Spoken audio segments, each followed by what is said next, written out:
Well, this is Aloha Sunday, and for us in this spiritual community, Aloha Sunday means that we not only have Hawaiian music and hula, but we also speak to an ancient Hawaiian proverb. These proverbs were collected in a wonderful book compiled by Dr. Mary Kawena called Olelo no Eau.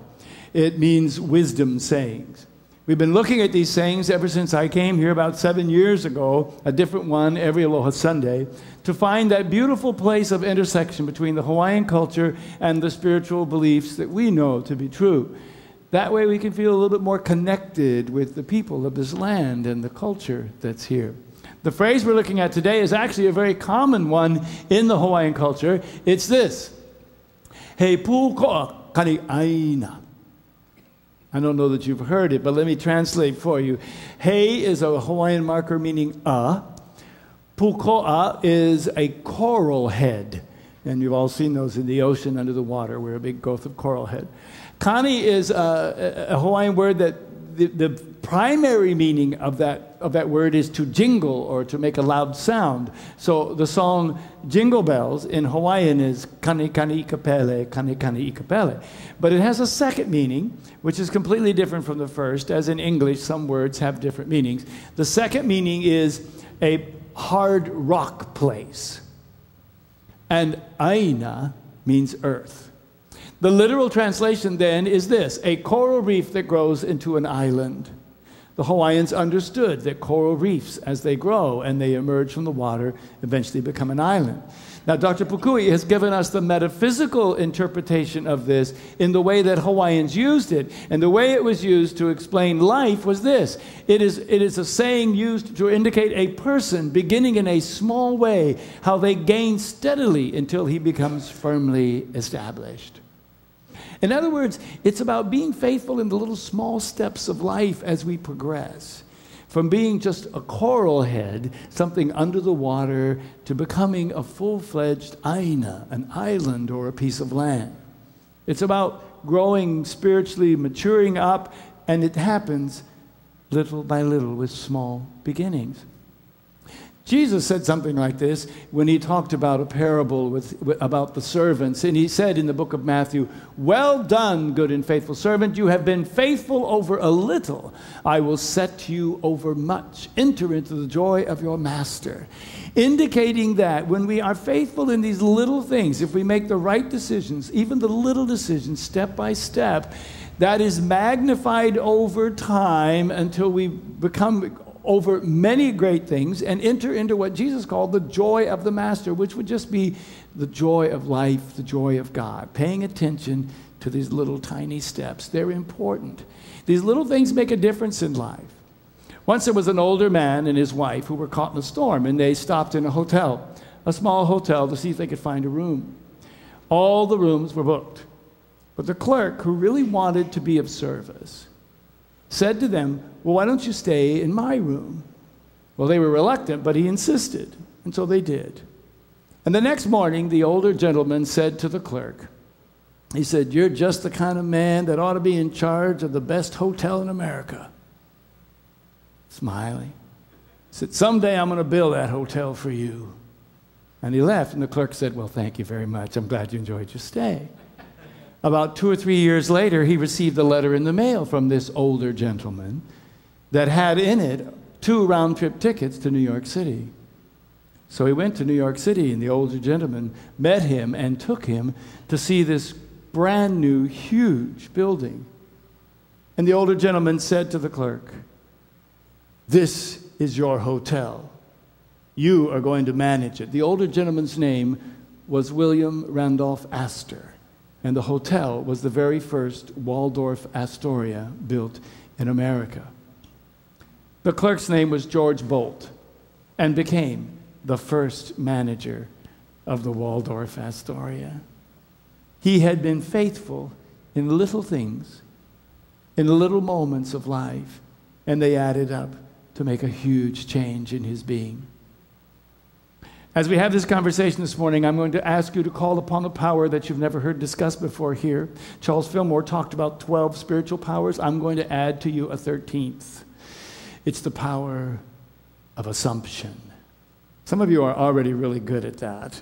You make assumptions all the time, but you may not have known that it was a spiritual power. It is the power to think something true, whether you have any facts about it or not. So I'm going to invite you to hold that in your mind today. It's a great thing that we can do as human beings. We can hold a thought in our mind as true, whether we have any basis of it or not. So for the premise of our conversation today, I'm going to invite you to make some assumptions with me. And I hope they will lead you to something that you might find is true. Assumption number one, that God in the universe loves you. Now, I don't know that I can really give you any facts to convince you if you believe otherwise, because it's a matter of perception. All of us have the choice when we look at the glass of our life to decide whether it's half full or half empty. That's up to us. Albert Einstein said it's probably the most fundamental question we have to answer as human beings. Do we live in a friendly universe? To me, the answer is no. We don't live in a friendly universe. We live in a wildly passionate, compassionate universe. We live in a universe that loves us, not as just friendly. And I'm going to invite you to hold that thought for just a moment. That whatever is going on in your life, though you may not understand those circumstances, know that you live in a universe where you are loved. Assumption number two, you and all of life are being lifted. Charles Darwin talked about this when he talked about what we call the process of evolution. One of the two hallmarks of evolution is that, first of all, species begin to become more diverse as they evolve. And we as a species and our planet have certainly become more diverse. The other thing is that we become more complex. Organisms become more complex. We all began perhaps with one-celled organism, but now we've got billions in this body. So, and then the diversity still continues because we still have the one-celled organisms, and now we have all these diverse beings. So we're growing organically, but not only are we growing organically as a species, we are also growing in many other ways as societies and as technology. I'm going to show you something that some of you who are younger may not even recognize. One of these. I'll walk down so you can see it. Now, if you don't know what this is part and parcel of one of my favorite childhood memories. When I was just 3 years old, my grandfather worked for the Santa Fe Railroad. He was a station manager in Kansas. And I can still remember, and maybe you can if you live in the mainland, that smell that comes with railroad ties. It's kind of a creosote, that tar smell. And I remember as a little kid having to stretch my legs to reach between those railroad ties. Well, this is part of that memory because I remember watching my grandfather use a device like this to participate in what was then one of the modern miracles of communication. And it was called a telegraph. He would sit there and listen to this thing, and then he would write down letters, and then they would be delivered to somebody, or else he would get on another machine and he would send it off to the next relay station. It was a way in which information could be transferred across the country at unheard of speed. And it worked with a process that we use now with computers. Computers use what's called a bit, where it's either on or off, yes or no. Some of you may know this. And it's the same thing with this, only instead of showing up on a screen, it made a little sound that was on or off. And I'll put it up here by microphone so you can hear. And this is what my grandfather listened to.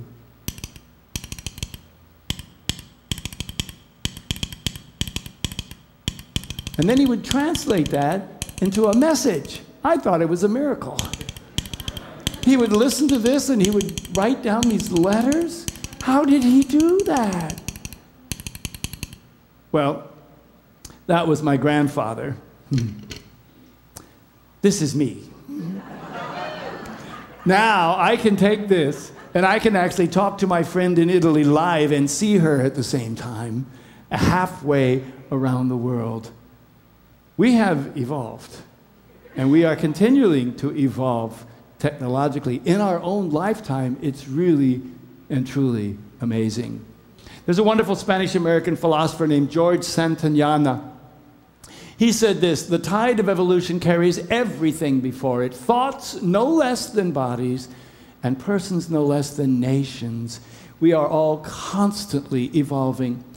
Dr. Steven Pinker from Harvard, who wrote a new book called The Better Angels of Our Nature, said that as we get smarter, we try to think of better ways of getting everyone to turn their swords into plowshares at the same time. That is a reference to an ancient Jewish scripture that's talking about people wanting to make peace and not war.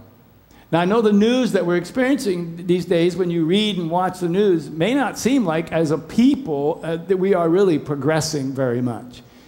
But his premise is that we are progressing a lot. We're progressing an enormous amount. Since 1942, the amount of genocide in this country, in this world, has decreased 1,400 times what it was in 1942. In 1946, there were 20 democracies around the world, and now there's over 100. In the 14th and 15th centuries in Europe, 100 out of every 100,000 people was murdered. Now it's 1 out of every 100,000 people. So there is evidence to support the assumption that we are being lifted. And I believe that as people, we are wanting peace more than ever. Assumption number 3 is that you are in the plan. So this lifting that's going on is not for everyone else, but it's for you and me. And though we may not like it, this is what I was talking about last week, we are in that plan for us. There is an amazing divine plan, and you're in it. Now, I know it's really ordinary for us to say, I don't like my plan. I like her plan. I like where she lives. I like the car she drives. I like the job. I want her plan. No, the thing is, whatever plan we are experiencing in our life, that is the one that was designed for us. In the book of Jeremiah, God says, I know what I'm doing. I have it all planned out. Plans to take care of you, not to abandon you. Plan to give you the future you hoped for. So this plan that we're in, the plan that you're in, is the one that's made just for you. The last assumption is that there is a lesson in it all. Whatever is happening in your life, there is a lesson there. Now let me tell you what the lesson should not be. It should not be blame. That's not a lesson. That's a shrinking of the coral head of your life. You're going to stay submerged if that's your tactic. It should not be complaining, because that only makes the lesson bigger and the experience smaller. It should not be a status of victimhood. That is not the plan for you. It should be a choosing to find the lesson that is there. Course in Miracles says it in a very beautiful way and in a sometimes irritating fashion. Trials are but lessons that you failed to learn, presented once again. So where you made a faulty choice before, you can now make a better one, and thus escape all the pain that what you chose before has brought you. So what happens is, when life is going to give us an opportunity, some experience that we're not caring about, we don't like it, if we use blame, then we're giving it back where it came from. And in Hawaii, we say, Garens ball barons, it's going to come back another way. If we don't like what it is and we start to complain about it, it's only going to get bigger. It's not going to go away. If we don't like it and we take a victim stance so that we can show everyone, look at this awful thing that life is doing to me, and we walk around showing all of that awful victimness, it is not going to go away. There is only one way we are ever going to move through that experience, and that is to feel it and to find the lesson that is in it for us. When we find it for us, we can move on. If you are faithful in these little things, you will be faithful in large ones. But if you're dishonest in little things, you won't be honest with greater responsibilities. Once again, we're being reminded that everything that happens has a lesson, so there's no opportunity to blame for anything, no opportunity to project, no opportunity to avoid, even the little things. And when we do that, we do it with the bigger ones too. So the affirmation I want to give you is this: I commit to finding my lesson in every experience. And the operative word in that is my lesson. Because supposing you're in a very bad relationship, and I ask you at the end of it, well, what did you learn from that? And you say, oh, well, I learned never to date women who went to Harvard, that's for sure. There's no learning there. You didn't learn anything about yourself. It's still blaming. It's still victim. It's still a complaining, all couched in a lesson. The lesson is about us. The lesson is what we learned about ourselves. So I would reframe it and say, great. What did you learn about yourself in that relationship? And if you say, well, I didn't learn anything, I was perfect, then you know what? You're going to do it again because you didn't pass that class yet. The universe is going to say, you're not done yet. You're going to hear this again. It will happen again until we learn the lesson and we move through it. This is a powerful statement. I'm going to invite you to say this out loud with me, that I commit to finding my lesson in every experience, the small ones and the big ones. Can you say this with me together? Let's say it out loud. I commit to finding my lesson in every experience. That is great, because I know that sometimes the experiences that we have in life feel like we are at war almost every day, sometimes with ourselves, sometimes with other people. It shows up for me in a beautiful Hawaiian song. The song is actually based on an ancient Hawaiian war chant called Hole Waimea, a chant that was written for King Kamehameha I. A wonderful man named John Spencer was studying this chant, and he found in it a verse and some sections where the warriors were talking about the great love that was in their life and how they missed the people and loved their families. He was inspired by music from this old chant, and particularly those words. So he went to find a piano and he wrote a song. Now the reason I think that this is a powerful story is because it's a transformation of an old war chant that not too many people knew into a love song that became one of our most favorite. And because I believe that Hawaiian music is incomplete until it's danced as well as sung, I asked Danny DeCastro to come and dance this beautiful love song for you.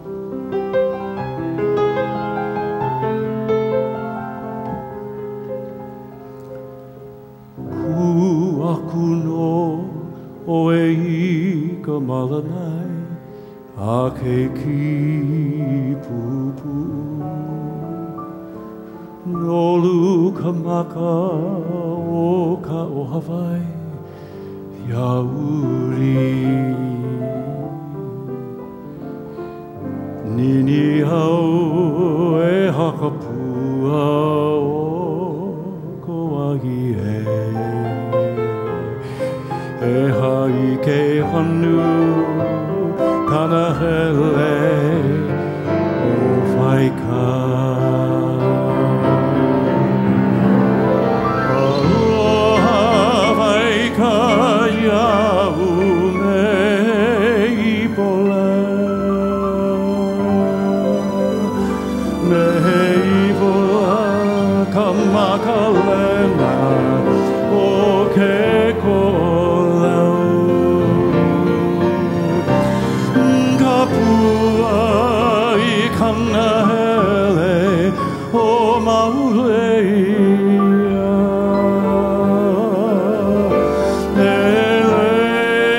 Hele ke halo o mola. He lau ka ua ka I hele I ka pali loa. He lau ka ua ka I hele I ka pali loa.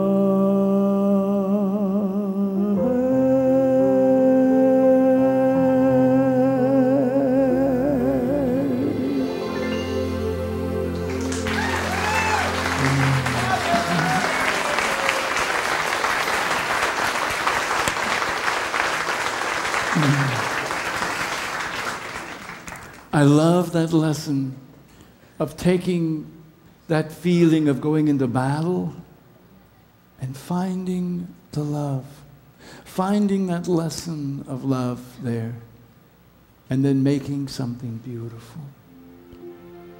We can all do that in our lives. It's the gift we have.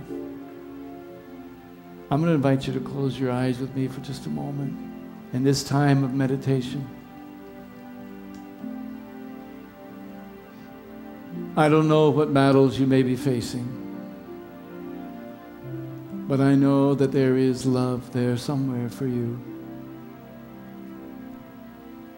In these moments that we have to spend with God, trust and know that you are deeply loved, that the gift is there for you to find, and that with God's help, you will find it.